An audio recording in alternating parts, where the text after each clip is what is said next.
সবাইকে good morning, শুভ সকাল। সবাই কেমন আছেন? আমরা ভালো আছি। এই ঘুম থেকে উঠে হাত মুখ ধুয়ে চলে আসলাম আজকে সবজি কাটতে, কারণ বাবু ঘুমাচ্ছে। তো আমি ও ঘুমালেই সকাল সকাল চলে আসি রান্না করতে, ও জেগে থাকলে হয় না।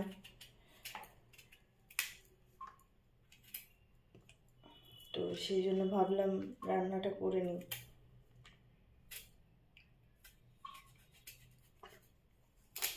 এখনো সকালে কিছু খাওয়া হয়নি, আর মাত্র ঘুম থেকে ওঠা হলো। তো উঠেই আমি ফ্রেশ হয়ে রান্নাঘরে চলে এসেছি।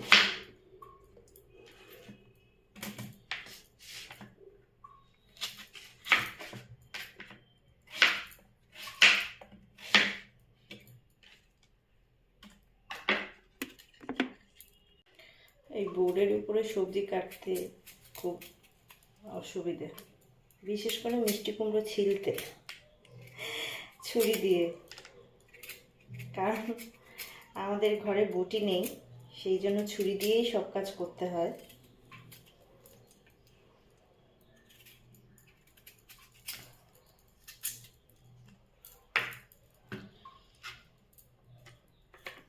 আজকে মিষ্টি কুমড়ো করব।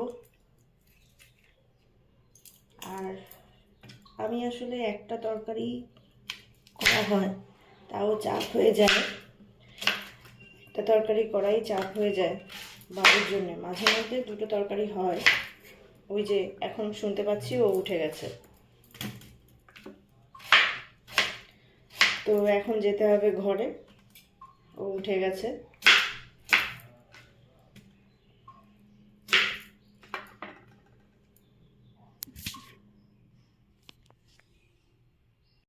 তো এই যে বাবুকে ঘুম পাড়িয়ে দিয়েছি, এবার রান্নাঘরে যাব কাজ করতে। আর আজকে খুব বেশি রোদ নেই, অল্প রোদ, কিন্তু গরম আছে, কারণ রাতেও একটু বৃষ্টি হয়েছিল, এখনো সকালেও একটু বৃষ্টি হয়েছে। তো এই যাচ্ছি রান্নাঘরে দিকে। আমাকে ওই বাচ্চাকে ঘুম পাড়িয়ে পাড়িয়ে আর কি সব কাজ করতে হয়। তো ওকে ঘুম পাড়িয়ে তার মধ্যে একবার তরকারি কষিয়ে তরকারিতে জল দিয়ে গেছি, আপনাদেরকে দেখানো হয়নি, কারণ একা হাতে না এত কিছু হয় না আসলে। যারা করেন তারা তো জানেন। আর তার মধ্যে মাছগুলো ভেজে নিয়েছি, আমি মাছ দিয়ে করব।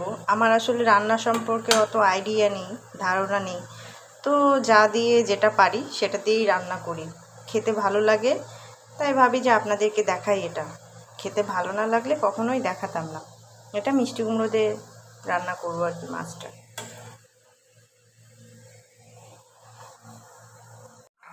আর সব শেষে তরকারি নামানোর আগে আমি যে কাজটা করি সেটা হচ্ছে ভাজা জিরের গুঁড়ো। আমি সব মাছের তরকারিতে, মাংসে তো যাই, এই ভাজা জিরের গুঁড়োটা দিয়ে দিই। এই ভাজা জিরের গুঁড়োটা নামানোর আগে দিলেই তরকারি একটা সুন্দর গন্ধ যে জিরের, সেটা তরকারিতে থেকে যায়।